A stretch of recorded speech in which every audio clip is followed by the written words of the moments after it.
Carbohydrate का सबसे पहले बॉडी कार्बोहाइड्रेट को सबसे पहले बॉडी डाइजेस्ट करके ग्लूकोज बनाता है, और फिर ग्लूकोज का डाइजेशन या तो ग्लूकोज को ब्रेक डाउन करके कैसे बॉडी अपना एनर्जी बनाता है वो हमने देखा था। 3 स्टेप थे।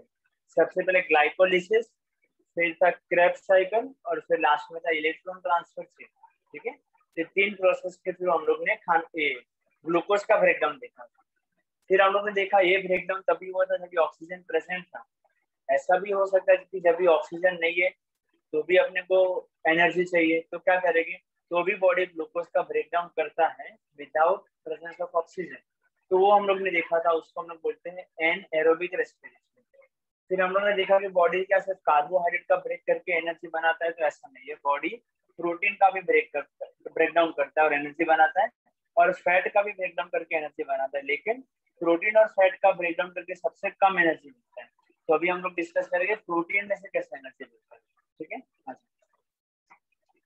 excess of the carbohydrates stored in the liver and the muscle in the form of a glycogen, okay, और a glycogen। तो अपने बॉडी ने जितना भी खाया तो जितना काम का उसमें से बॉडी एनर्जी बनाएगा, बाकी का चीज वो स्टोर कर देगा ग्लाइकोजन के फॉर्म में। ये स्टोर करने के लिए बॉडी को चाहिए इंसुलिन। मैंने बस ऐसे बता दिया था।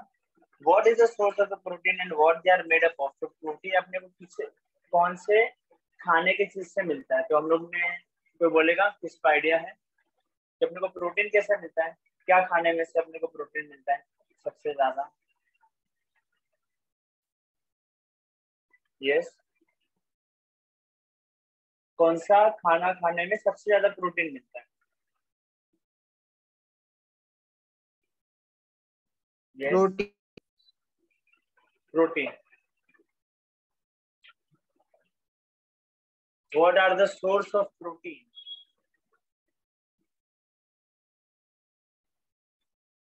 प्रोटीन का सोर्स क्या है, प्रोटीन अपने को किस में से मिलता है, सोचो।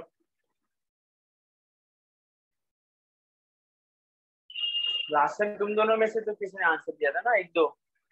तो फिर सेम क्वेश्चन पूछा है कि अपने को प्रोटीन किस में से मिलता है। सर बोला ना रोटी। अच्छा, रोटी बोला, मैंने बोला प्रोटीन बोला। नहीं नहीं, रोटी में रहता है, हर एक चीज में प्रोटीन रहता है, लेकिन सबसे ज्यादा प्रोटीन किस में रहता है, कौन से खाने में प्रोटीन सबसे ज्यादा रहता है। Sir fruit. नहीं सर वो जिम में देते हैं ना प्रोटीन का बॉक्स। हाँ, वो तो है ही, वो तो है ही। उसके अलावा खाने का कौन सा चीज, हेल्दी फूड। प्रोटीन सब में रहता है। मेरे को सबसे ज्यादा प्रोटीन चाहिए, जैसे कि मैं बोलूँ ऑयली खाना खाएंगे तो सबसे ज्यादा फैट मिलेगा। Green vegetable. नहीं, ग्रीन वेजिटेबल में 1-2 ही है, ब्रोकली, बाकी ये सब चीज। सबसे पहले मिल्क एंड मिल्क प्रोडक्ट, इसमें तो अपने को मिल्क रोज पीना चाहिए, ऐसा बोलते हैं। फिर नॉनवेज हो गया, हर एक नॉनवेज इसलिए खाते क्योंकि उसमें प्रोटीन ज्यादा होता है। फिर अगर बोले तो हम लोग सोयाबीन, इसमें रहता है। और फिर आते जितनी भी दालें, पल्सेस, ठीक है, इन चारों चीजों में सबसे ज्यादा प्रोटीन मिलता है। समझ में आया। और वेजिटेबल में सिर्फ अगर हम लोग बोले तो ब्रोकली, इसमें सबसे ज्यादा प्रोटीन मिलता है। तो तुम लोग जिम वाले को देखोगे, और हाँ, एग्स इसमें मैं गिनता हूँ, तो ये सब चीजें लोग कंज्यूम करते हैं क्योंकि इसमें सबसे ज्यादा प्रोटीन रहता है। बॉडी को जितना प्रोटीन मिलेगा ना, उतना उसका मसल अच्छे से बनता है। मसल बनने के लिए उसमें प्रोटीन का जरूरत होता है, इसलिए बॉडी बिल्डर लोग प्रोटीन नहीं करते रहते कि मेरे को प्रोटीन खाना है या डब्बे वाला प्रोटीन खाना है। क्योंकि मसल बनाने के लिए सारे जितने भी मसल है, ये मसल तभी ग्रो करेगा। अभी तो कुछ है नहीं इसमें, लेकिन जैसे ही मसल अपने को बढ़ाना है, ग्रो करना है, तो इसके अंदर प्रोटीन भरेंगे तो ही वो बढ़ता है, बाकी कुछ नहीं। ठीक है, आगे। Proteins are the macro molecule. Macro का मतलब होता है, 2 तरीके से मॉलिक्यूल होते हैं अपने बॉडी में, मैक्रो और माइक्रो। मैक्रो का मतलब होता है जो थोड़े अपने बॉडी में ज्यादा चाहिए, और माइक्रो मतलब जो अपने बॉडी में चाहिए लेकिन कम चाहिए। जैसे मैं बोलूँ विटामिन मिनरल्स अगर बॉडी में कम होते तो प्रॉब्लम नहीं आएगा, चलेगा। लेकिन ये मैक्रो मॉलिक्यूल बॉडी में कम नहीं होने से नहीं तो सीरियस प्रॉब्लम हो सकती है। तो उन्होंने बोला चलो ऐसे ही बोल सकते कि 3 चीज, कार्बोहाइड्रेट, प्रोटीन और फैट, ये तीनों चीज अपने बॉडी में मैक्रो बोले जाते हैं, और विटामिन और मिनरल्स हम लोग बोलेंगे कार्बोहाइड्रेट, प्रोटीन और फैट अपने को बॉडी में सबसे ज्यादा चाहिए। Proteins are the macromolecule form by the bonding together many amino acid, ठीक है, वो अमीनो एसिड का बना होता है। Proteins of animal origin are called as a first class protein, मतलब कि जो एनिमल में से मिलता है वो फर्स्ट क्लास प्रोटीन रहता है, इसीलिए नॉनवेज खाने में से सबसे अच्छा प्रोटीन मिलता है। We get 4 calorie of energy per gram of protein, मतलब कि 1 ग्राम प्रोटीन खाया, 1 ग्राम अगर प्रोटीन खाया तो अपने को 4 कैलोरी का एनर्जी मिलेगा, ठीक है। Amino acid are obtain after the digestion of the protein, मतलब कि पहले हम लोग ने ये सब चीज खाया, जैसे इसके पहले हम लोग ने कार्बोहाइड्रेट का डाइजेशन किया था। कार्बोहाइड्रेट का डाइजेशन करने पे उसका सिंपलर फॉर्म किसी को पता है वो क्या बन जाता है? कार्बोहाइड्रेट को अगर हम लोग ने डाइजेस्ट किया या उसका ब्रेक डाउन किया तो क्या बन जाएगा? कार्बोहाइड्रेट।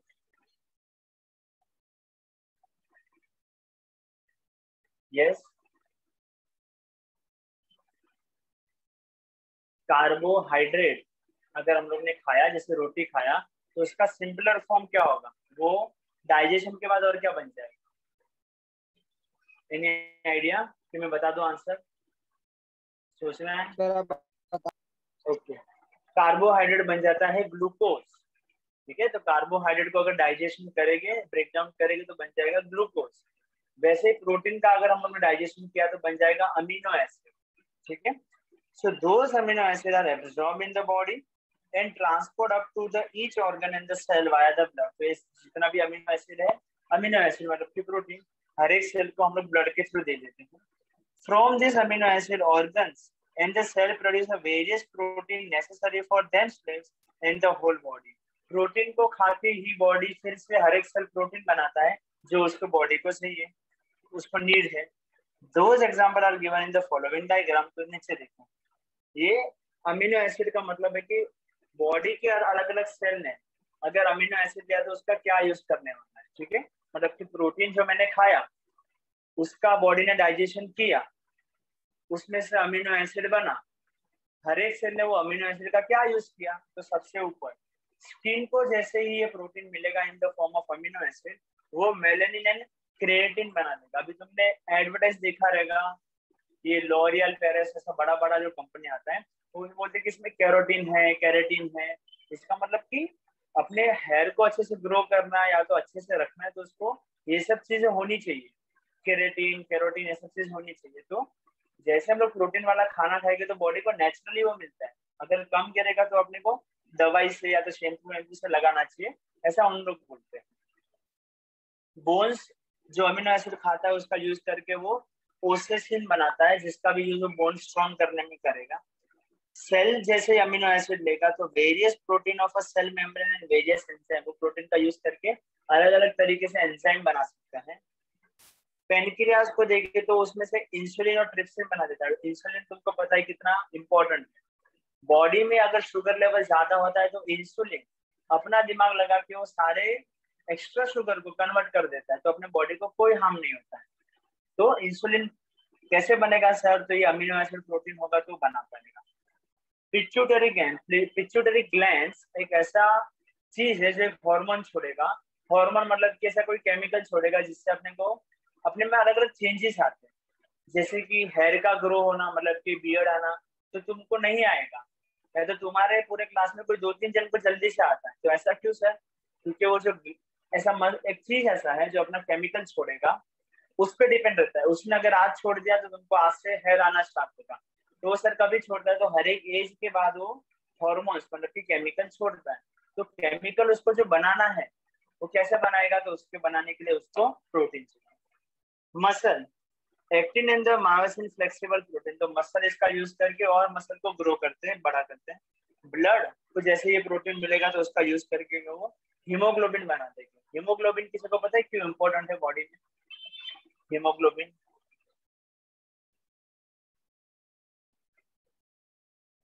यस, पता है हीमोग्लोबिन का क्या यूज होता है बॉडी में?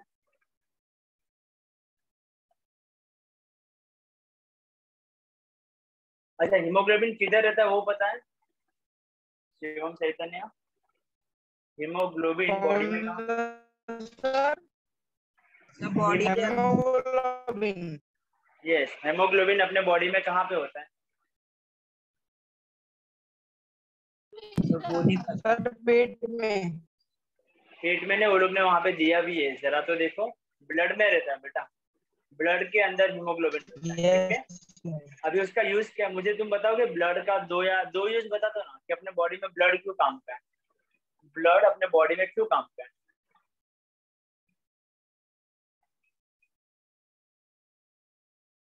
अपने बॉडी में ब्लड क्यों काम का है, क्यों जरूरी है?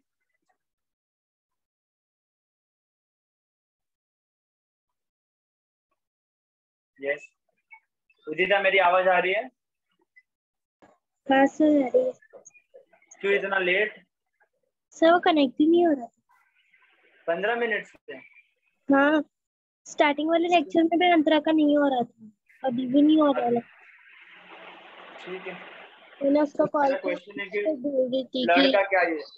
ठीक है चलो जाने दो, बोलो ब्लड का क्या यूज है अपने बॉडी में, सोचो तीनों जन, अपने बॉडी में ब्लड का क्या काम है, ब्लड अपने बॉडी में क्या काम आता है?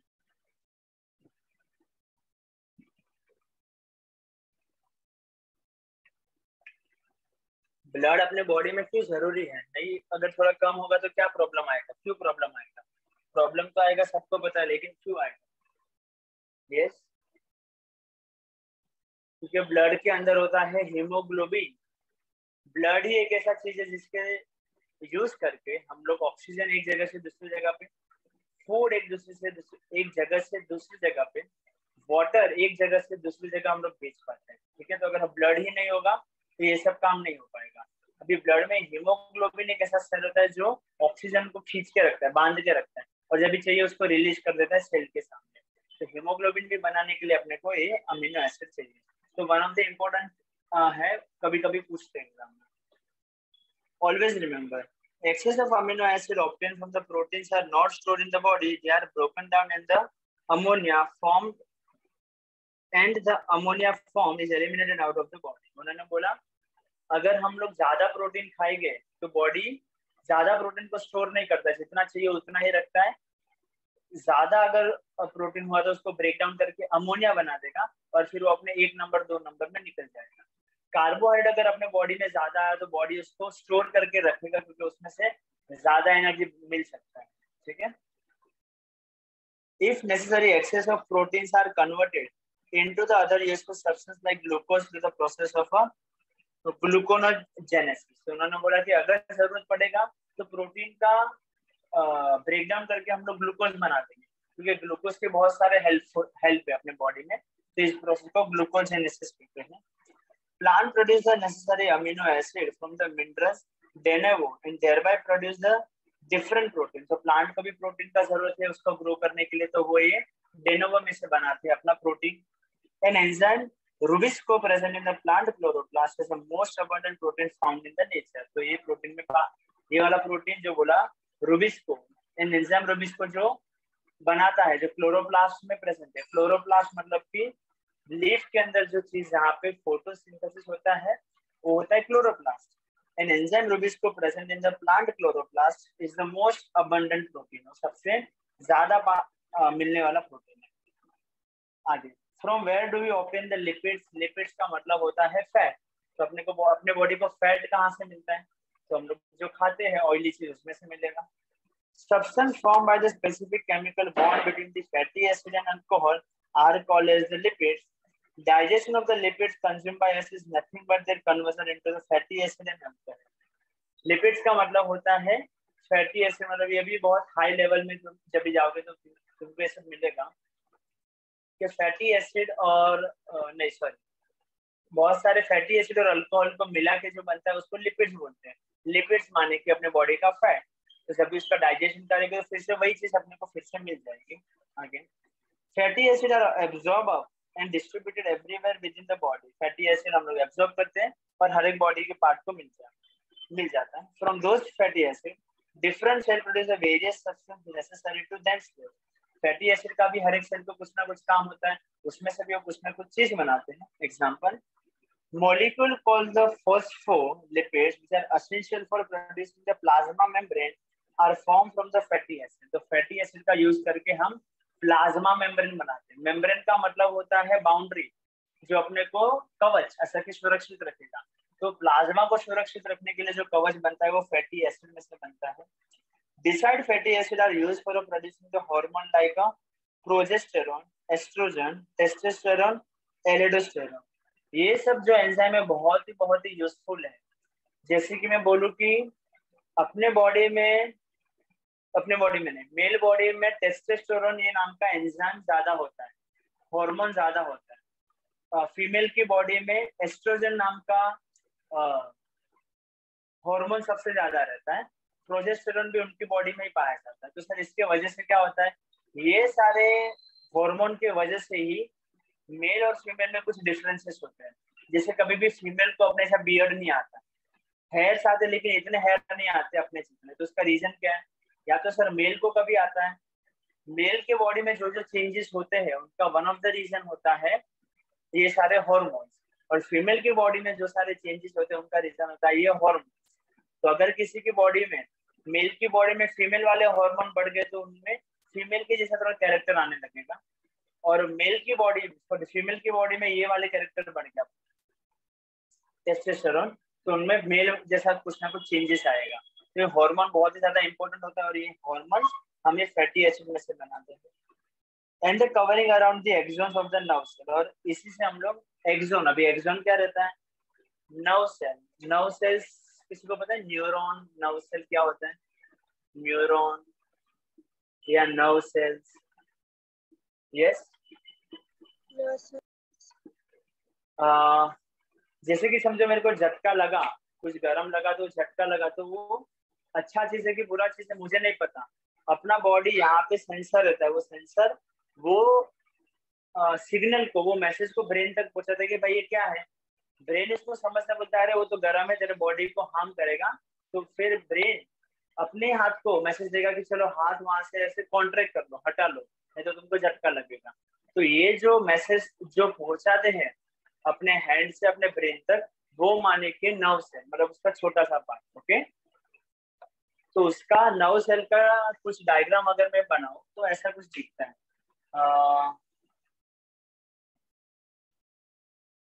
और ऐसा, और इसके नीचे से समझो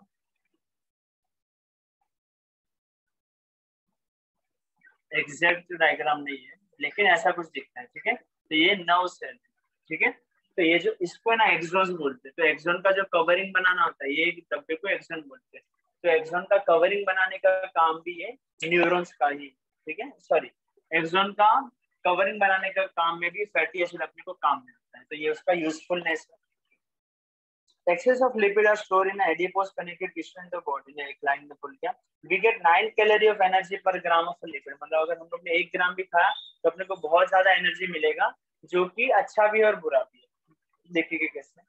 Excess lipids are stored in the adipose connective tissue। adipose connective tissue का मतलब होता है अगर ये अपने में स्टोर हो गया तो अपना ये फैट बढ़ जाएगा। ठीक है, ये जो है इसके अंदर ये जो मसाला भरा है वो क्या है, तो ये टाइप के लिपिड्स है।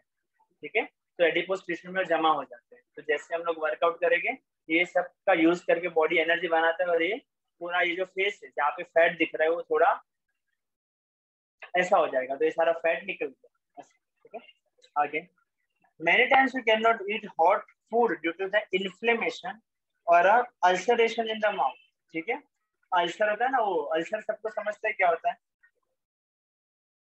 अल्सर व्हाइट कलर का चीज बन जाता है ना अपने बॉडी में, खाना टंग के आजू बाजू में, तो हम लोग कुछ भी थोड़ा ठंडा या गर्म खाएंगे तो खा ही नहीं पाएंगे।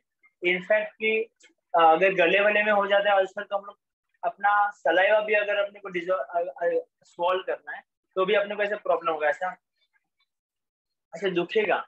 अभी तो नॉर्मल लगता है, तो अल्सर इतना खतरनाक होता है उसका खतरनाक इसलिए कि हम लोग कुछ खाएंगे तो अपने को तुरंत ऐसा लगेगा कि कितना मतलब जलता है ऐसा। Some person experience difficulty in a night vision since their childhood और adulthood। मतलब कोई लोग को तुमने देखा होगा कि उनको रात को सही से दिखाई नहीं देता है। तो ये सब क्यों होता है, किसके वजह से होता है, तो अभी हम डिस्कशन करने वाले हैं। कार्बोहाइड्रेट, प्रोटीन, फैट के बारे में हमने पढ़ लिया, क्यों कैसे हम अपने को इसमें से एनर्जी मिलेगा और अपने बॉडी में क्यों यूजफुल है। अभी हम लोग विटामिन और मिनरल्स के बारे में स्टडी करने वाले हैं, क्यों अपने बॉडी में क्यों इम्पोर्टेंट है। Vitamins are a group of a heterogeneous compound of which each is essential for the proper operation of the various processes in the body. Vitamins एक अलग टाइप के एटम्स का बना हुआ ग्रुप है जो अपने बॉडी में बहुत काम का है अपने रेगुलर एक्टिविटी को करने के लिए। वो अपने बॉडी में बहुत नहीं चाहिए, लेकिन जितना चाहिए उतना तो चाहिए, मतलब उससे कम हुआ तो अपने बॉडी में प्रॉब्लम होगा। There are 6 type of vitamins: vitamin A, vitamin B, vitamin C, vitamin D, vitamin E, and vitamin K. Out of these, A, D, E, and K are the fat soluble, where B and C are the water soluble. इसका मतलब होता है body में जब भी fat होगा तो उसके अंदर ये स्टोर हो जाएगी विटामिन, और बॉडी में जिधर भी वाटर दिखेगा तो डी और सी उसमें स्टोर हो जाएगा, मतलब डिजोल्व हो जाएगी, अपने को दिखेगा नहीं। पानी के अंदर सैंड डालो तो कैसे वो नहीं दिखता है, सॉरी दिखता है, तो इसको बोलते हैं कि वो इनसॉल्युबल है। और पानी के अंदर जैसे शुगर डालो या सॉल्ट डालो तो कैसे डिजोल्व हो जाता है।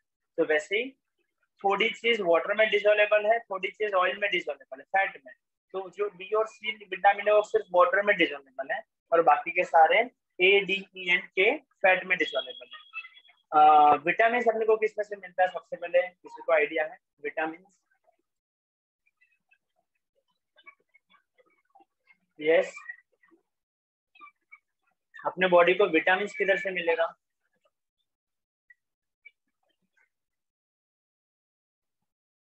अरे बोलो।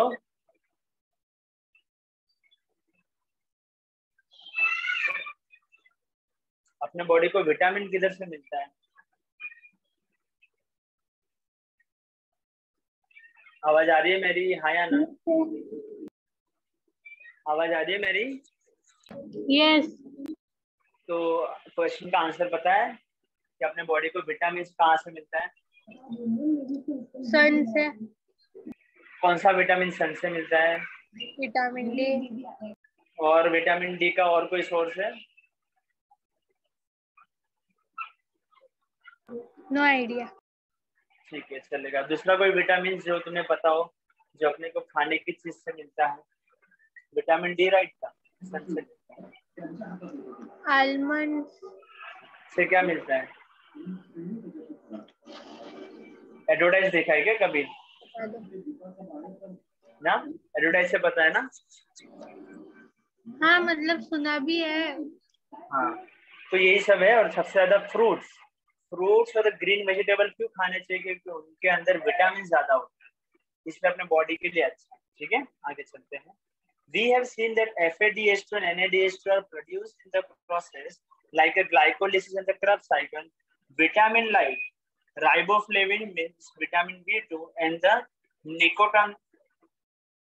nicotinamide vitamin B5 respectively are necessary for the production. मतलब अपने बॉडी को NADH2 और FADH2 अगर बनाना है तो उसके प्रोडक्शन में भी अपने को विटामिन की जरूरत होती है। ये बहुत सारी चीजों के लिए अपने को विटामिन की जरूरत होती है। अगर थोड़ा भी कम हो गया तो अपने को बहुत सारे टाइप की डिजीज हो सकती है। जैसे कि विटामिन डी नहीं है तो फिर अपने को यहाँ पे बैक का कुछ प्रॉब्लम आता है। विटामिन सी नहीं है तो बहुत सारे, तो उन्होंने एक बोला ना कि नाइट विजन का प्रॉब्लम होता है। तो ये सारी डिजीज ऐसी है जो प्रॉपर विटामिन ना होने की वजह से होती है। Many times we experience a dryness in the mouth. Yes, कि अपने को ऐसा लगता है गला सूखा सूखा है। Oral rehydration solution is frequently given to a person experiencing the loose motion. Oral rehydration solution मतलब ORS। तुम लोग ने ग्रीन कलर का देखा रहेगा, जिसको हम लोग इलेक्ट्रॉनिक पाउडर बोलते हैं। यस, देखा है ORS सोल्यूशन। ORS सोल्यूशन नहीं बोलना चाहिए, ORS ही बोलना चाहिए। यस, हाँ, देखा है किसी ने? वो मेरे पास अभी है नहीं ग्रीन कलर का। वो तो वो बोले कि लूज मोशन वाले को क्यों दिया जाता है? क्योंकि बॉडी जब भी लूज मोशन करता है ना तो बॉडी बहुत सारे विटामिन और सब कुछ निकाल देता है। तो बॉडी अगर सब कुछ निकाल देगा तो बॉडी को प्रॉब्लम आएगा। तो अपने को ये ORS के थ्रू उसमें बस भर भर के विटामिन और मिनरल्स से रहते हैं। तो ये ORS के साथ जब भी तुम बीमार होगे ना तो तुमको ORS इतना पसंद आएगा कि पूछो मत। लेकिन जब भी तुम एकदम ठीक हो ना तुमको उसका टेस्ट भी मजा नहीं आएगा। तो ऐसा क्योंकि बॉडी में ORS का कमी है तो वो चीज अपने को बहुत पसंद आता है। लेकिन ORS में विटामिन और मिनरल्स अपने बॉडी में कम है। लूज मोशन बोलो या किसी भी वजह से बोलो तो अपने बॉडी को पसंद आता है, टंग को पसंद आता है। लेकिन जब भी अभी हम लोग नॉर्मल है तो ORS का जरूरत नहीं, क्योंकि वो विटामिन पहले से तो अच्छा नहीं लगता है, लेकिन बहुत ही अच्छा चीज है। We sweat during the summer and heavy exercise, जब भी हम लोग हैवी एक्सरसाइज करते हैं तो हमको स्वेटिंग होता है, उसका रीजन क्या है तो देखते हैं। There is about 65 to 70% water in our body, each cell contains 70% water weight by weight, मतलब अपने बॉडी का वेट करेंगे ना तो 70% तो वो सब वाटर से ही भरा है, मतलब कि मसल बोलोगे तो मसल के अंदर भी जो चीज है उसमें भी वाटर ही है, तो ऐसे बोलेंगे तो अपना वेट सबसे ज्यादा हर एक बॉडी के हर एक चीज में वाटर ही प्रेजेंट है, इनडायरेक्टली देते हैं ऐसा। Blood plasma also contain 90% of water, अपने ब्लड में भी 90% तो वाटर ही है। Functioning of the cell and thereby whole body disturb even if there is a little loss of water from the body, मतलब अपने हर एक सेल का कामकाज और अपने पूरे बॉडी का कामकाज बिगड़ जाएगा अगर बॉडी को प्रॉपर अमाउंट में पानी ना मिले, ठीक है, बहुत ही जरूरी है। Hence water is an essential nutrient, जैसे कि मैंने मैक्रो न्यूट्रिएंट बोला, कार्बोहाइड्रेट, प्रोटीन, फैट, माइक्रो बोला विटामिन और मिनरल, लेकिन उसमें मुझे वाटर को भी ऐड करना पड़ेगा, ठीक है, वाटर भी एक इम्पोर्टेंट न्यूट्रिएंट है, उसको भी हम लोग सर ये माइक्रो और सीपीएफ वीएम बता दो कि एक बार क्या है। माइक्रोमोलिक्यूल मतलब जो अपने बॉडी को ज्यादा म्यूट करते हैं, कार्बोहाइड्रेट, प्रोटीन और फैट, सीपीएफ मतलब कार्बोहाइड्रेट, प्रोटीन, फैट, और माइक्रो मॉलिक्यूल मतलब विटामिन और मिनरल। मैक्रो मतलब ये मॉलिक्यूल अपने बॉडी में ज्यादा चाहिए और माइक्रो मतलब ये मॉलिक्यूल अपने बॉडी में कम चाहिए। लेकिन जैसे हम लोग ये सब पे ध्यान देते हैं कि मेरे को कार्बोहाइड्रेट ज्यादा खाना चाहिए, फैट कम खाना चाहिए, वैसे अपने बॉडी को वाटर के बारे में भी सोचना चाहिए कि आज मैंने कितना वाटर पिया, ठीक है, क्योंकि नहीं तो प्रॉब्लम हो सकता है। वाटर भी one of the important nutrient है, उन्होंने बोला। Along with all the above mentioned nutrients, fibers are also essential nutrients. तो फाइबर भी एक अलग चीज है जो भी अपने बॉडी में बहुत काम का है। In fact we can not digest the fibre, हम लोग फाइबर को डाइजेस्ट भी नहीं कर पाते हैं। However, they help in the digestion of the other substance and digestion of undigested substance. तो फाइबर अपने बॉडी में खुद डाइजेस्ट नहीं होता, वो वैसे का वैसा रहता है, लेकिन उसके प्रेजेंस की वजह से बाकी सब चीज का डाइजेशन अच्छा होता है। इसीलिए कोई कोई चीज ऐसा रहता है कि अपने को अगर अपना पेट साफ ना हो तो अपने को खाना चाहिए, क्योंकि उसमें फाइबर ज्यादा रहता है, तो बाकी सब चीज के डाइजेशन में अपने को हेल्प करेगा।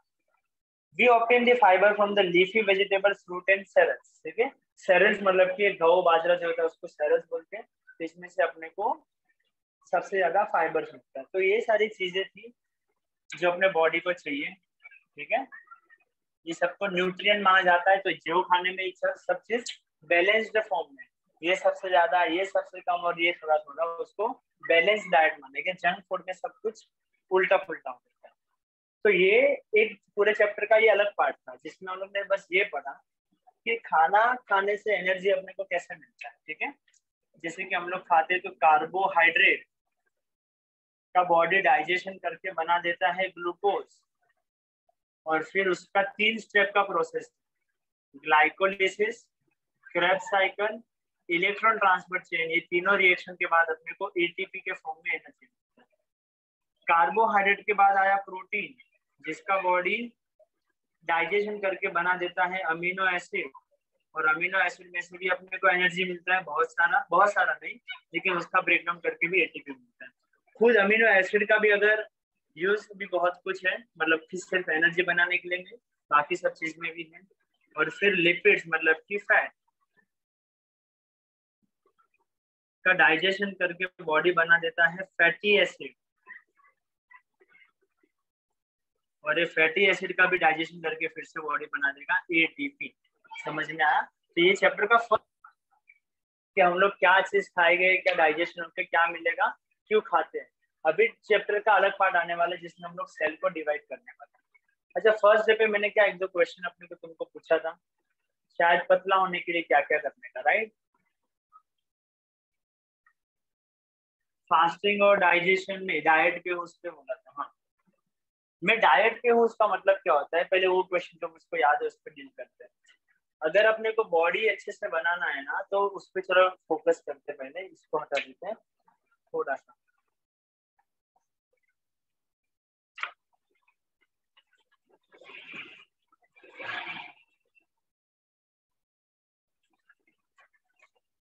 ध्यान से सुनना बहुत ही काम का चीज है। अपना बॉडी का हम लोग जो हिसाब से रहते हैं करते हैं, तो बॉडी को कुछ एनर्जी चाहिए, ठीक है। हम लोग पढ़ रहे हैं, स्टूडेंट है, खाली घर पे बैठे हैं, तो भी एनर्जी कुछ यूज होता है। तो तुम्हारे काम काज के हिसाब से हम लोग बोल सकते हैं कि तुम दिन में ना 800 कैलोरी एनर्जी यूज करते हो, तुमने जो भी काम किया। पापा जब भी काम पे जाते तो उनका शायद 1200 कैलोरी यूज होता होगा। कोई मम्मी अगर जो काम करती है उसमें 1500 1800 जितना कैलोरी यूज होता है, ठीक है। तो फिर एथलीट लोग का उससे भी ज्यादा 2000 या उससे ज्यादा कैलोरी शायद वो लोग यूज करते। तो ये है एज ए स्टूडेंट, ज्यादा कुछ काम हम लोग का होता नहीं है, बैठे बैठे का काम होता है, तो कम एनर्जी यूज करते हैं। तभी जो भी हम लोग ने दिन भर में काम किया उससे 800 कैलोरी खर्च हो गया, हम लोग ने यूज कर लिया। ये अगर फादर जो भी नॉर्मल काम करते हैं ऑफिस वर्क, उसमें भी इतना एनर्जी, मम्मी घर का काम करती है तो बहुत एनर्जी यूज होता है। और ये हम लोग ने मान लिया, समझो कोई एथलीट, ठीक है, तो उनके रोज वो लोग जो काम करते हैं वो लोग ने इतना एनर्जी यूज किया। अभी इतना एनर्जी यूज किया तो बॉडी को इतना खाना भी तो पड़ेगा, यूज कहाँ से करेगा। तो उस हिसाब से क्या होता है कि हम लोग ने कितना खाना खाया, ठीक है, उस हिसाब से मैंने आज जो भी चीज खाया, मैं डायरेक्टली कैलोरी पे बात करता हूँ। मैंने आज जो भी चीज खाया एज ए स्टूडेंट, मैंने समझो आज 1200 कैलोरी खाया। तो इससे क्या होगा, ध्यान से सुनना। पूरे दिन में मैंने 1200 कैलोरी खाया, सुबह का ब्रेकफास्ट, लंच, स्नैक, डिनर सब मिला के मैंने 1200 कैलोरी कंज्यूम किया, ठीक है। उसमें से 800 कैलोरी मेरे रोज के काम में यूज हो गया, तो मुझे 400 एक्स्ट्रा कैलोरी मेरे पास बाकी है। समझ में आया मैंने क्या लिखा है? हाँ सर। तो ये 400 कैलोरी मेरे बॉडी में एज अ फैट स्टोर होगा। तो रोज थोड़ा थोड़ा 400 कैलोरी बचते रहेगा, तो एक वीक के बाद, 2 वीक के बाद बहुत सारा एनर्जी जमा हो जाएगा। तो मैं अभी फैटी होते जाऊंगा क्योंकि मैं काम कम कर रहा हूँ और मैं खाना ज्यादा खा रहा हूँ, 1200 कैलोरी, तो इससे 400 कैलोरी का घाटा हो। अभी मैं इसी एग्जाम्पल पे आगे डिटेल करता हूँ। अभी ये चीज हो गया 6 महीने तक कि बस अपना यही रूटीन है, 800 कैलोरी। और ये जैसे कि मैं दूसरा एग्जाम्पल लेता हूँ, जब भी तुम स्कूल जाते थे तो तुम स्पोर्ट्स खेलते थे, तो तुम समझ लो 1100 कैलोरी का यूज करते थे। तुम जो भी स्कूल से घर गए, घर से स्कूल गए, तो तुम्हारा बस रोज का 100 कैलोरी ज्यादा बचता था। इसलिए क्या होगा कि जब लॉकडाउन के पहले तुम जब एकदम पतले थे, और अभी सब लोग बोल रहे कि अभी तुम मोटे होते जा रहे हो, यहाँ से लग रहा है कि तुम अभी थोड़ा फैट तुम में स्टोर हो रहा है। तो ऐसा क्यों? क्योंकि रीजन सिंपल है, पहले तुम ज्यादा कैलोरी यूज करते थे, और अभी तुम उतना ही खाना खाते थे, तभी ये कंज्यूम हुआ। तो ये दोनों का डिफरेंस देखो, पहले डिफरेंस बस 100 का था और अभी डिफरेंस 400 का होगा, और ये चीज रोज का रोज होते रहेगा। तो इसलिए बॉडी में कैलोरी जमा होता है इन फॉर्म ऑफ फैट, तो हम लोग फैटी हो जाते हैं। तो अभी 2 तरीका है अपने को, अगर फिर से फिट होना है, मतलब ये चर्बी अभी अपने को सब घटाना है, तो 2 तरीका है।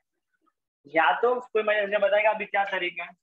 मैं तो 800 कैलोरी रोज का काम करता हूँ, मैं इतना वर्क करता हूँ, 800 कैलोरी का मैं वर्क करता हूँ और 1200 कैलोरी में कंज्यूम करता हूँ। अगर इसके वजह से मेरे बॉडी में 400 कैलोरी जमा हो रहा है, जिसकी वजह से मैं फैटी हो रहा हूँ, तो अभी मुझे क्या करना चाहिए अगर मुझे पतला होना है? तो सोचो, यहाँ तक पहले समझ में आया क्या मैंने क्या बोला? यस,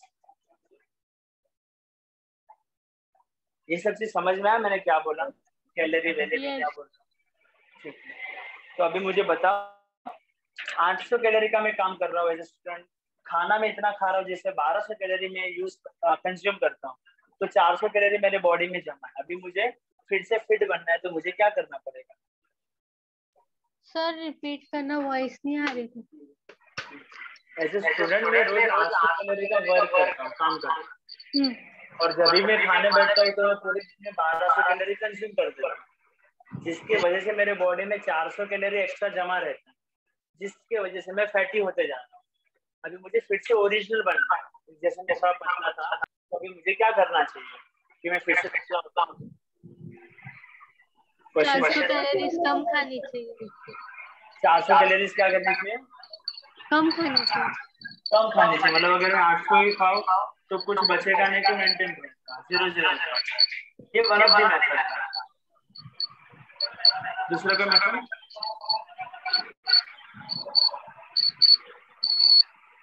दो डिवाइस कनेक्ट किया है क्या? नहीं आवाज कैसे रिपीट हो रहा है? ठीक है, तो ये फर्स्ट मेथड था, ठीक है। लेकिन ये मेथड में क्या होगा, अभी 400 कैलोरी कम करने का मतलब होता है कि तुमने फास्टिंग कर दिया, तुमने ब्रेकफास्ट या तो लंच में से एक चीज नहीं किया, डायरेक्टली डिनर और स्नैक किया, तो ये एक तरीका है जिससे तुम पतले हो सकते हो। दूसरा मेथड ये होता, मैं बताएगा दूसरा मेथड क्या पॉसिबल था पतला होने के लिए? वर्कआउट में भी।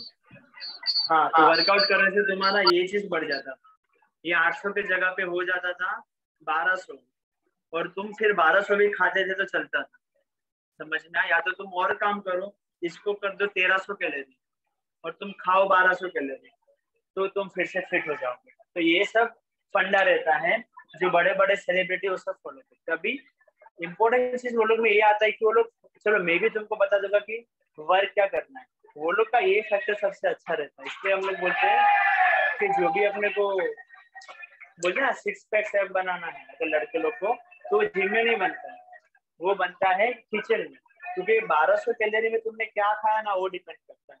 अभी एक एग्जांपल देता हूँ, एक खाली समोसा पाव भी तुमने खा लिया ना तो उसमें 300 कैलोरी होता है।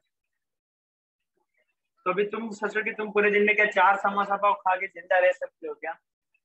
और दूसरा ऑप्शन मैं तुमको देता हूँ, एक रोटी खाने पे, सपोज एक रोटी खाने पे तुम्हारा बस 50 कैलोरी कंज्यूम होता है, तो सोचो सब्जी खाओगे पूरा वाटी भर के तो 1600 कैलोरी यूज होगा। तो देखो ना 100 कैलोरी इधर और मैंने इधर खाया 6 रोटी, तो भी मेरा सिर्फ 400 कैलोरी यूज हुआ, ये मेरा हो गया लंच और मेरा पेट अच्छे से भर चुका है। फिर वैसे ही मैं लंच में करूंगा, डिनर में करूंगा, स्नैक्स में करूंगा। तो ये दिमाग लगा के ऐसे अगर करेंगे तो पूरा वेट भी कम होगा और अच्छे से कर सकते हैं विदाउट एनी फास्टिंग और ऐसा, समझ में आया? इसीलिए राइस भी इंक्लूड करने पे अपने को ज्यादा प्रॉब्लम नहीं आएगा, क्योंकि राइस का दो खासियत है। नो डाउट राइस में थोड़ा कैलोरी ज्यादा रहेगा 200, तो हम लोग इधर काम ज्यादा कर देंगे ना वर्कआउट, जो अभी तुम नहीं कर सकते। लेकिन राइस का एक खास क्वालिटी को डाइजेस्ट बहुत अच्छे से होता है, बहुत इजीली डाइजेस्ट होता है, ठीक है। इसलिए अगर तुमने सिर्फ राइस खाया ना तो 2-3 घंटे में तुमको फिर से भूख लग जाएगा, वो क्विक डाइजेशन होता है। लेकिन ओट्स वैसा सब चीज खाओगे ना तो उसमें कैलोरी, इसलिए ना ये सब ओट्स लोग खाते हैं सुबह सुबह। एक तो ये कैलोरी कम देता है, अगर तुम पूरा वाटी भर के भी खाया तो 200 कैलोरी ज्यादा से ज्यादा, और ये 200 कैलोरी खाने से तुमको ऐसा भूख भी नहीं लगेगा ज्यादा। इसीलिए ये सब का साइंटिफिक वे है, वेट कम करना है, गेन करना है, उसके पीछे थोड़ा समझ में आया? इसलिए चैप्टर बहुत इंपॉर्टेंट है। कैलोरी वैलोरी पे क्या खाना चाहिए, हमने देखा फैट में सबसे ज्यादा कैलोरी रहता है। मैंने बस 1 ग्राम फैट खाया ना तो मैंने 9 कैलोरी ऐड कर दिया, और मैंने वही 1 ग्राम कार्बोहाइड्रेट खाया तो 4 कैलोरी ऐड कर दिया। इसलिए बोलते कि तेल वाला खाना बंद करना चाहिए अगर तुमको पतला होना है तो। एक टुकड़ा भी खाया तो बहुत एनर्जी मिलेगा फैट में, एक टुकड़ा खाया तो मिलेगा कम एनर्जी अपना कार्बोहाइड्रेट, और अपने को बस दिन में 1200 खाना है, 1500 खाना है। समझ में आया मैंने क्या बोला? कि पूरा बाउंस कर गया ये चीज? यस सर, समझ आया। ठीक है, तो ये सब साइंटिफिक भी होता है। इसका कैलकुलेटर भी आता है, लास्ट टाइम नेक्स्ट टाइम तुमको देखा होगा अगर डाउनलोड किया तो, कि मैं रोज का ट्रैक रख सकता हूँ कि मैंने आज कितना कैलोरी खाया। वो ऐप मेरे को बताएगा कि भाई तुम लोग अपना गोल सेट करो और विद इन इतने मंथ में असर अपने को दिखता है। तो बड़े बड़े लोग यही चीज करते हैं। इसमें साइंस ने फास्टिंग बहुत ही खतरनाक गंदा तरीका है, और ये सब लॉन्ग प्रोसेस है लेकिन अच्छा तरीका है, आराम से वेट लूज हो सकता है या तो गेन हो सकता है, जो फ्यूचर में तुमको काम आएगा। अभी आते चैप्टर के नेक्स्ट पार्ट में जो है सेल डिवीजन पे, सेल का डिवाइड होना, ठीक है।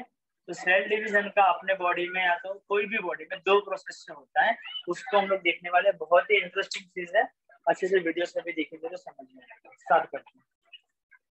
Cell division and essential life process, जैसे कि एनर्जी बनाना एक इंपॉर्टेंट लाइफ प्रोसेस है, वैसे सेल का डिवाइड करना भी बहुत ही इंपॉर्टेंट लाइफ प्रोसेस है। देखते हैं what happens to the cell of a injured tissue.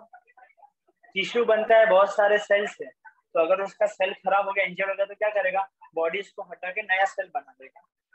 Weather a new cell are form during the healing of a wound, जब भी अपने को अदर जो मुझे लगा है तो पूरा चमड़ी निकल गया है तो फिर से उधर का स्किन आता है, तो सर का नया सेल प्रोड्यूस हुआ, तो यस न्यू सेल का रिप्रोडक्शन होता है या तो प्रोडक्शन होता है। Do the plant get injured when do we plug the flower? Yes, हम लोग जब फ्लावर बाहर निकलते हैं तो उतने पार्ट में से सेल कम हो जाते हैं तो वो इंजर्ड होता है। इसलिए हम लोग बोलते हैं कि भाई रात को नहीं करना चाहिए, तो फ्लावर को नहीं निकालना चाहिए, लेकिन वो फिर से हीलिंग हो सकते हैं। How are those wound heal? तो वो भाई अपने अंदर रिप्रोडक्शन करके सेल बनाएंगे। ठीक है। How does the growth of any living organism occur? मेरा हाइट बढ़ता है, अपना साइज बढ़ता है, तो एक्चुअली में क्या होता है? तो एक्चुअली में यहाँ पे एक सेल ऐड हो जाएगा या दूसरा 10 सेल ऐड हो जाएगा, तो मेरा ये स्क्रीन थोड़ा बड़ा हो जाएगा, तो मैं बोलूंगा मेरा फिंगर बड़ा हो गया। तो हम लोग छोटे से बड़े हुए तो क्या हुआ है, हम बड़े हुए मतलब कि बस अपने में बहुत सारे सेल का डिवाइड होके पहले 1000 सेल थे, अभी अपने अंदर 1,00,000 सेल आ गए। तो अगर हम लोग बोलेंगे अपना हाइट बढ़ता है, ठीक है, हम लोग जब भी ग्रो करते हैं उसका मतलब ये होता है। Does the number of cell in their body increase? Yes, अभी हम छोटे थे तभी नंबर ऑफ सेल कम थे और अभी ज्यादा है। How are the new individual of a species is formed from the existing one of the same species? तो वो मैंने वीडियो तुमको दिखाया था डीएनए के टाइम, ये होता है स्पर्म सेल जो मेल में से आता है। ठीक है, एक मैंने सेल बोल दिया। और ये होता है एग सेल जो फीमेल में से आता है। ह्यूमंस की बात करें या एनिमल की बात करें, ये दोनों सेल आपस में मिक्स होते हैं और इसमें से नया सेल बनता है। ठीक है, और ये नया सेल का फिर एक में से 2 सेल बनेगा, ये 2 में से और 2 बनाएगा, ये 2 में से और 2 बनाएगा, और ये सब का ऐसा प्रोसेस 36 वीक्स तक होते रहेगा। कौन सा प्रोसेस? ये डिवीजन का प्रोसेस। और तब जाके एक नया ऑर्गेनिज्म जन्म लेता है, जो ऐसे बहुत सारे सेल का डिवीजन होते हैं। समझ में आया ये चीज? क्या बोला यहाँ तक? यस, क्लियर है यहाँ तक? यस और नो? फिर से कुछ एक्सप्लेन करना है? समझ में आया क्या बोला सेल डिवीजन के बारे में? सर आगे सॉरी, हाँ बोला ना बोला? Yes sir. नहीं समझा, यस और नो?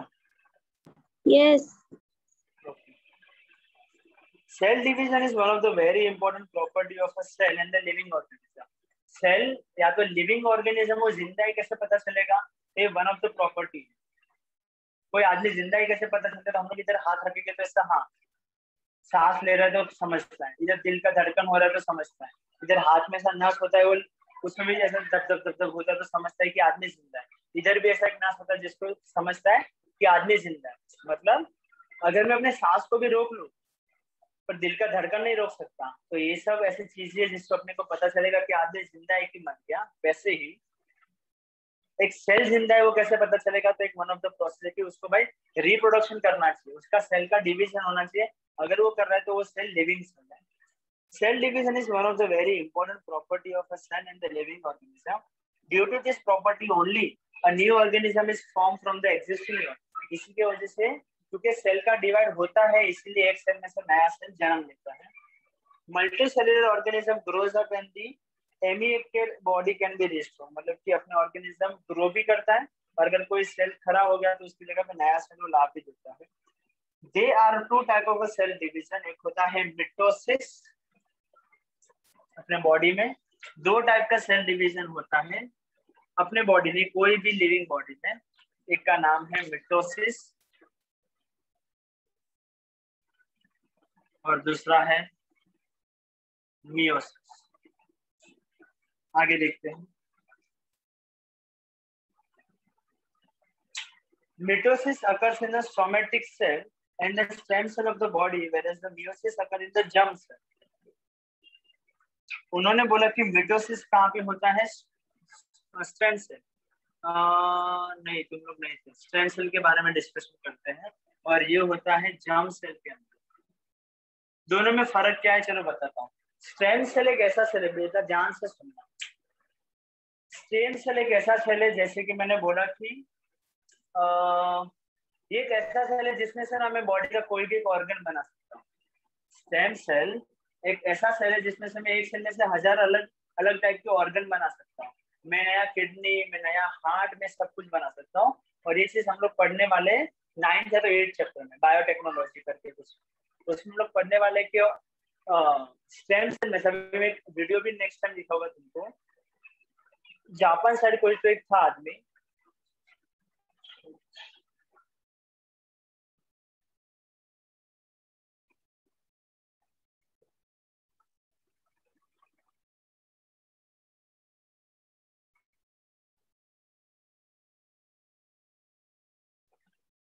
हेलो, हाँ ओके, आवाज आ रही है ना मेरी बेटा? हाँ sir. Yes sir. Okay. Japan में एक आदमी था, उसका क्या था, बहुत अमीर था। तो उसके पास एक डॉगी था। पता है जब ये अमीर लोग रहते, कोई रहता नहीं उनके साथ, तो डॉगी उनको बहुत उनके लिए सब कुछ वो डॉगी। तो डॉग हो गया, डॉग वो थोड़े दिन बाद मर गया, थोड़े सालों बाद। तो उसको फिर हो गया भाई मेरे को डॉग तो चाहिए और वैसे का वैसा चाहिए। डॉग तो बहुत सारा वो खरीद सकता, उसको वैसे का वैसा ही चाहिए। तो उसके पास पैसा था, तो एक पूरा प्रोसेस है। तो उसके बॉडी जो मरा हुआ जो डॉग था उसमें से एक सेल निकाला वो लोग ने, और वो सेल में से कुछ ना कुछ प्रोसेस करके वो हम लोग दो चैप्टर में भी पढ़ेंगे। तो उसने एज इट इज इतना भी डिफरेंस नहीं था, और सेम टू सेम वो लोग ने डॉग बना दिया। जो डॉग मर गया था उसके जैसा सेम टू सेम एक कॉपी वाला डॉग बनाया, उसमें कुछ भी चेंजेस नहीं था। हाँ वो वैसा बिहेव नहीं कर सकता, लेकिन दिखेगा वैसे का वैसा। तो ये स्टेम सेल का खासियत होता है, उसमें से अपने को जो चाहिए वो सेल जो चाहिए वैसा का वैसा ऑर्गेनिज्म बना सकते हैं। क्लोनिंग तुमने सुना है? क्लोनिंग तुमने सुना नहीं होगा, क्लोनिंग एक वर्ड होता है। अभी पॉपुलर ऐसा होता है कि लोग है ना डेबिट कार्ड एटीएम कार्ड का क्लोन कर देते हैं। क्लोन मतलब कि डुप्लीकेट बना देते हैं। तुम्हारे पास जो एटीएम कार्ड है, मैंने ऐसा कुछ किया कि मैंने उसका डुप्लीकेट बना दिया, तो मैं उसको भी यूज कर सकता हूँ। उसको बोलते हैं cloning of debit card, ATM card. तो वैसे ही क्लोनिंग आदमी का भी होता है। अभी मैंने बोला वैसे डॉग भी क्लोन हो गया। क्लोन का मतलब वैसे का वैसा नया बना दिया।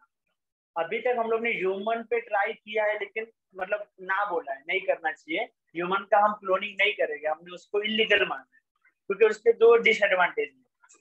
समझो मैंने मुकेश अंबानी का क्लोन मैंने बना दिया, तो मैं क्या करूंगा, किसी एक दुकान उसके ऑफिस में जाऊंगा और बोलूंगा कि भाई ये फाइल लेके आ, और वो इम्पोर्टेंट फाइल होगा और मुकेश अंबानी को कौन ना बोलेगा। लेकिन उनको थोड़ी ना पता ये ओरिजिनल वाला है। तो डिसएडवांटेज है, मैंने गलत तरीके से फायदा उठाया। मैंने मुकेश अंबानी के जैसा ही एक आदमी बनाया, एज इट इज वैसा दिखेगा, बिहेव वैसा नहीं कर सकता, उसको सिखाना पड़ेगा, लेकिन दिखेगा वैसे का वैसा। एडवांटेज देखते हैं, बड़े बड़े सेलिब्रिटी लोग को डर रहता है कि भाई उसको कोई मार देगा, तो उनको जब भी बाहर जाना है वो क्या करेंगे, उनके क्लोन वाले को भेज देंगे। तो अगर कोई सपोज मार भी दिया तो वो अभी भी जिंदा है। लेकिन उसको हम लोग इलीगल माना है। अभी तक हम लोग ने ह्यूमन का क्लोन नहीं बना है, एनिमल का क्लोनिंग हम लोग ने किया है अभी तक। ठीक है, ये हो गया स्टेम सेल में से होता है। जर्म सेल्स क्या होता है, हम लोग में मेल में से जो निकलता है स्पर्म सेल, फीमेल के अंदर जो होता है एग सेल, उसको हम लोग जर्म सेल मानते हैं, क्योंकि उसके अंदर ही एक खास बात होता है कि नए ऑर्गेनिज्म को जन्म दे सकता है। तो जब भी अपने को बॉडी को, ये अपने में नहीं होता, ये हम लोग डिटेल में देखने वाले हैं कि जब भी मेल सेल और फीमेल सेल मिलेगा तो उसमें से नया ऑर्गेनिज्म जो बनता है, ये डिवीजन एक्चुअली में कैसे होता है, तो ये है मियोसिस के थ्रू होता है। और एक सेल में से एक मैं हूँ, मेरा फर्स्ट सेल बन गया। अब ये फर्स्ट सेल से सेकंड सेल बनाना तो कैसे है, तो मिटोसिस कैसे। समझ में आया मैंने क्या बोला, दोनों के बीच में डिफरेंस? बस इस चैप्टर का मेन पार्ट है। तो क्या होगा कैसे होगा वो साइंटिफिक पार्ट देख लेंगे, लेकिन क्या ये समझ में आया मैंने क्या बोला मिटोसिस और मियोसिस के बारे में? यस। स्टेम सेल एक ऐसा सेल है जिसमें से मैं बॉडी का हर एक सेल बना सकता हूँ, हर एक ऑर्गन बना सकता हूँ। और जर्म क्या सेल एक ऐसा, ये पूरा चीज समझ में आया, मैंने अभी एक्सप्लेन किया हुआ। हाँ, आपने जो लास्ट में जो लाइन बोली वो क्या बोली सुनाएंगे? मुझे भी नहीं पता, मैंने बस ये वाला ब्लैक वाला जो एक्सप्लेन किया वो समझा। हाँ, बस ठीक है, अभी स्टार्ट करते हैं डिटेल में मिटोसिस और मियोसिस के बारे में। ठीक है, बहुत ही अच्छे अच्छे इसके 3D में वीडियो पड़े हैं।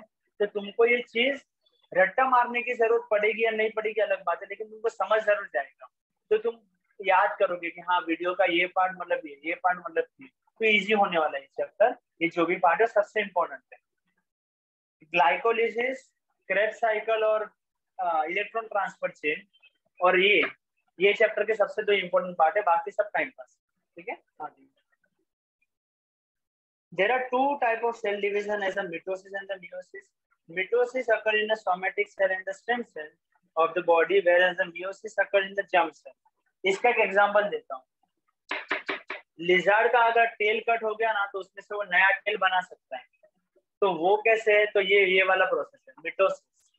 लेकिन लिजार्ड खुद कैसे बना, तो मियोसिस। एक लिजार्ड का पहला सेल कैसे बना, तो वो प्रोसेस था मियोसिस। समझ में आया डिफरेंस? ये याद रखना, लिजार्ड अपना कटा हुआ टेल फिर से बना सकता है तो वो मिटोसिस है। और मियोसिस मतलब पहला सेल बनना, ठीक है, अपने बॉडी का।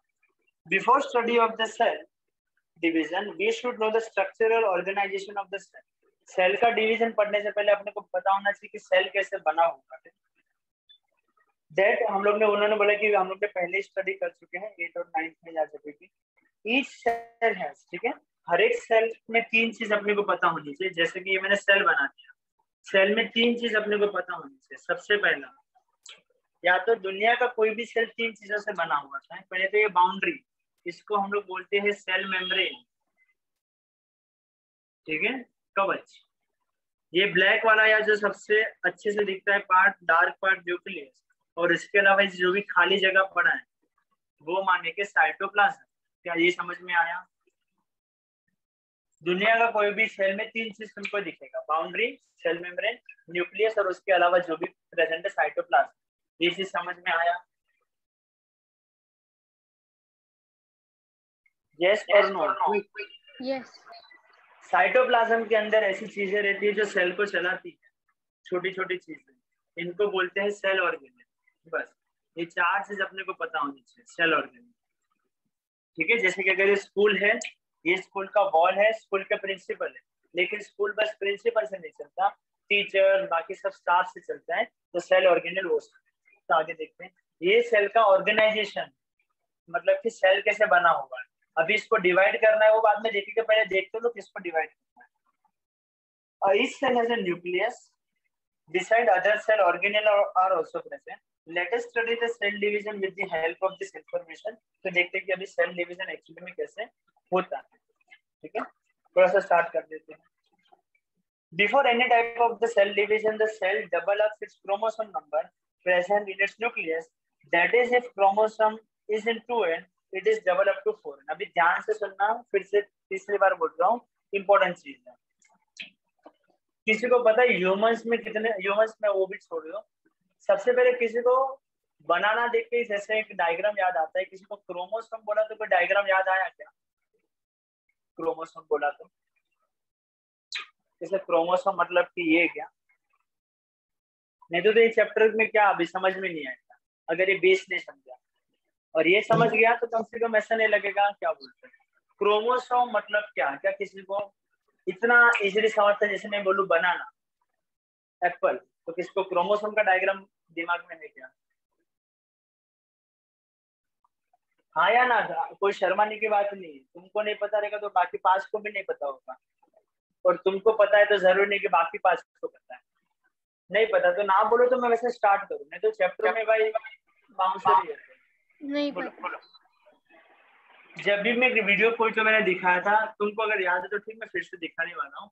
ऐसा कोई शेप था एक्स वाला, अलग अलग अलग ऐसे कुछ शेप एक्स, याद आ रहा है क्या ऐसा कोई वीडियो? सर आज बताया था? नहीं, आज नहीं बताया था, 2 वीडियो 3-4 लेक्चर पहले बताया था। हाँ, उस डायग्राम को क्रोमोसोम बोलते, इतना पता है। हाँ, तो डायग्राम को क्रोमोसोम बोलते हैं। मैं फिर से वीडियो दिखाऊंगा, आज थोड़ा कर देते हैं। तो मुझे बस ये चीज कि नया चीज है ना, म्यूट कर दो बेटा पहले। नया चीज जो नहीं समझता उसका रीजन होता है तो मैं एक बार में छोड़ देता हूँ। तो नया चीज को 2-4 बार पढ़ने से वो वर्ड फेमिलियर होता है, और फिर पढ़ने में समझता है क्या है। एक तो तुमको वर्ड का मतलब नहीं पता, वर्ड का मतलब पता चलने के बाद साइंस से तो समझने में टाइम लगता है क्या कितना चीज होगा।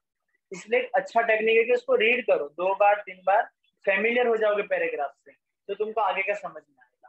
क्रोमोसोम मतलब सबको अगर ये डायग्राम समझा तो ठीक, नहीं समझा तो मैं दिखाऊंगा। समझो ये क्रोमोसोम है, उन्होंने बोला उनके बारे में जो भी बोला। अभी मैं क्वेश्चन पूछता हूँ, ह्यूमन में पता है ऐसे कितने अलग अलग टाइप के एक्स है? किसी को पता है ह्यूमन में से कितने अलग अलग टाइप के एक्स प्रेजेंट है?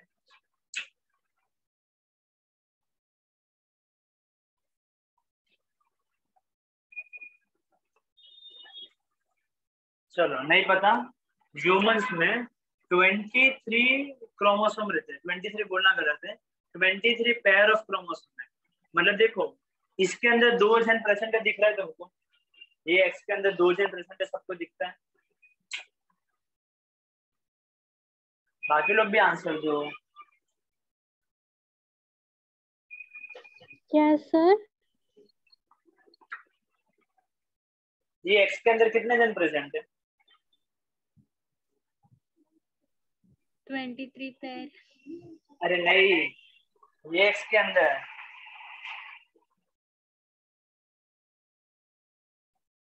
अरे दो जन प्रेजेंट है, एक ऐसा और एक ऐसा, बस एक ये वाला चीज और एक मेरा ब्लू वाला चीज, समझा? तो क्या बोलो, इसके अंदर दो जन प्रेजेंट है, मतलब कि क्या ये मेरे लिए वन पेयर हुआ? This is one pair for me. Yes, हाँ या ना? हाँ समझा। तो अपने बॉडी में ऐसे 23 अलग अलग पेयर, तो टोटल अलग अलग करें तो 46 है। 46 क्रोमोसोम बोलते हैं कोई कोई लोग, क्रोमोसोम, या तो उसको 23 पेयर्स बोलते हैं। डिफरेंस समझ में आया? या तो बॉडी में 23 पेयर है या तो 46 क्रोमोसोम। इसी चीज को मैं जानबूझ के ऐसा लिखता हूँ, दिख रहा है ये? हाँ, मेरे बॉडी में 2 × 23 क्रोमोसोम प्रेजेंट है, समझ में आया? जानबूझ के मैंने 2 × 23 लिखा है, ठीक है? सबसे पहले वो लोग ने बोला कि तुम किसी भी टाइप का सेल डिवीजन पढ़ो, उसके पहले तुमको पता होना चाहिए कि जब भी सेल डिवीजन होता है तुम्हारे पास जो 23 पेयर है ना वो डबल हो जाता है, मतलब 23 पेयर बन जाएगा 46 पेयर, या तो मैं बोलूँ तो 4 × 23। ध्यान से समझना मैंने क्या बोला। 23 पेयर्स में 46 क्रोमोसोम प्रेजेंट है। जब भी सेल का डिवीजन होता है बॉडी इसका जेरोक्स बना देता है, कॉपी बना देता है। 46 थे, 46 का कॉपी बनाया, सबको साथ में रखा, तो मेरे पास 46 × 2 मतलब कि कितना हो जाएगा? 92 क्रोमोसोम बन जाएगा। इसी चीज को मैंने जानबूझ के लिखा 23 × 4। क्या ये समझ में आया? हाँ ठीक है, तो बस ये फर्स्ट लाइन था कि before studying any kind of cell division तुमको पता होना चाहिए कि अगर तुम्हारे पास 23 पेयर्स ऑफ क्रोमोसोम है तो बॉडी 23 पेयर्स को मैं ऐसे लिखूंगा, 23 मतलब 2 × 23। तो जब भी तुम्हारे सेल का डिवीजन होगा बॉडी उसका कॉपी बना देगा, मतलब कि 23 पेयर्स जो प्रेजेंट है उसको भी डबल कर देगा, 2 × 23 को भी वो डबल कर देगा, मतलब 4 × 23 इतने नंबर ऑफ क्रोमोसोम अपने पास प्रेजेंट हो गए। थोड़ा थोड़ा समझ में आया? कोई बात नहीं, और अच्छे से देखेंगे आगे। What is the shape of the chromosome? Give it name in the figure। ठीक है, तो बाजू में दिया है कि इसका मतलब क्या होता है। Pair of each type of chromosome, मतलब कि एक एक्स के बारे में बात चल रही है। Pair of each type of chromosome is present in 2n condition, whereas a single chromosome of each type is present in a n condition, and the structure is like the one shown in the given beside। आराम से फिर से read करते, क्या बोलना? Pair of each type of chromosome is present in 2n condition। हर एक type का मेरे पास जेरोक्स प्रेजेंट है, ठीक है? तो इसी के जैसा मेरे पास एक और पेयर होगा क्योंकि मैंने अभी जेरोक्स बनाया है। Where is a single chromosome of each type, लेकिन इसमें जो रेड कलर का है वैसा बस एक ही होगा। उसके बारे में भी क्या मैं बता रहा हूँ, बहुत ही ऊपर का लेवल का है। वीडियो बताओगे तो तुमको थोड़ा समझ में आएगा कि क्या बोल रहे हो, ठीक है? पूरा एक्स के टाइप का 2 होगा पेयर वाला, लेकिन वो एक सिंगल होगा। अभी मिटोसिस पढ़ने वाले, मतलब कि स्टेम सेल में से कैसे ऑर्गन बनता है। तो somatic cell and the stem cell divide by the mitosis। Mitosis is completed through the 2 main steps। किसी को अमीबा का रिप्रोडक्शन पता है क्या? वो कैसे रिप्रोडक्शन करता है अमीबा का? यस, अमीबा कैसे रिप्रोडक्शन करता है, किसी को आइडिया है? तो अमीबा कुछ इस तरह से रिप्रोडक्शन करता है। सबसे पहले वो अपना जो न्यूक्लियस होता है ना उसको डिवाइड करता है, उसको पहले ऐसे एलोंगेट करता है, ठीक है? फिर दूसरे स्टेप में क्या करेगा, उसको ऐसे ब्रेक डाउन करेगा, ठीक है? न्यूक्लियस को भी ब्रेक डाउन करने वाला है। थोड़े स्टेप बाद न्यूक्लियस अच्छे से ब्रेक डाउन होके अलग अलग में चले जाएगा, और फोर्थ स्टेप वो करता है कि अपने अभी साइटोप्लाज्म को डिवाइड करने का तैयारी करता है, और थोड़ी देर बाद उसमें से 2 नए सेल बन जाए। क्या प्रोसेस समझ में आया? एक सिंगल अमीबा में से कैसे 2 अमीबा बना। यस। ये जो इतना प्रोसेस था, ये 3 प्रोसेस, उसमें उसने एक ही काम किया है, उसमें इसने न्यूक्लियस का डिवीजन किया है, और लास्ट एक प्रोसेस उसने क्या कर दिया, साइटोप्लाज्म का डिवीजन कर दिया। तो इसी तरह अपने ह्यूमन कोई भी स्टेम सेल का डिवीजन 2 प्रोसेस में होता है, पहले न्यूक्लियस का डिवीजन और फिर साइटोप्लाज्म का डिवीजन, ठीक है? अभी इसको तो लोग ने कुछ स्पेशल नाम दे दिया है, तो देखते हैं। Those two steps are karyokinesis, nucleus के डिवीजन होने को क्रेयोकिनेसिस बोलते हैं और साइटोप्लाज्म के डिवीजन होने को साइटोकिनेसिस बोला जाता है हमारे लैंग्वेज में। अमीबा में इसको डायरेक्टली कुछ नाम वाम नहीं है, लेकिन इसमें अमीबा भी एक्चुअली में यही टाइप का चीज करता है, ठीक है, लेकिन इसको बस नाम दे दिया है। न्यूक्लियस के डिवीजन होगा उसको क्रेयोकिनेसिस, साइटोप्लाज्म जब डिवाइड होगा साइटोकिनेसिस। अभी जो न्यूक्लियस का डिवाइड होने वाला है, एक में से ये दो बना, ये भी बड़ा प्रोसेस है, ये भी समझने वाला प्रोसेस है। तो ये भी 4 अलग अलग कंडीशन, मतलब कि 4 स्टेप में होता है। 4 स्टेप के बाद तुम्हारा एक न्यूक्लियस 2 में बनता है, तो इसको भी और डिटेल में पढ़ेंगे। जब भी तुम 9th में 8th में होगे तो अगर तुम मेरे पास होते तो मैं या तो कोई भी तुम जब भी पढ़े हो, बस तुमको इतना बताते कि ये डिवाइड हो चुका है। 10th में आने का तुमको क्या फायदा हुआ, तो तुमको और डिटेल में समझाते हैं कि एक में से 2 कैसे बने। समझ में आया? यस समझ में आया मैंने अभी तक क्या बोला? तो आज के लिए बस इतना करते हैं, नेक्स्ट लेक्चर में चैप्टर खत्म कर देंगे, जिसमें भी अपने को डिवीजन वीडियो दिखाएगी और बस ठीक है। तो आज के इतना काफी है। बाय। कुछ होमवर्क होगा तो सर आपने असाइनमेंट भेजी थी। मैंने आपने असाइनमेंट भेजी थी, मैंने भेजी, चेक किया। मैं एक बार देखता हूँ, तबियत मेरा खराब था इसलिए देखा नहीं। मैं देखता हूँ कुछ किया है। ठीक है। शिवम ने अगले बार होमवर्क बराबर भेजा नहीं था, 11 चैतन्य ने ठीक ठाक। ठीक है अभी ठीक है। तो आज के लिए इतना काफी है। Thank you sir. Bye sir. Yes.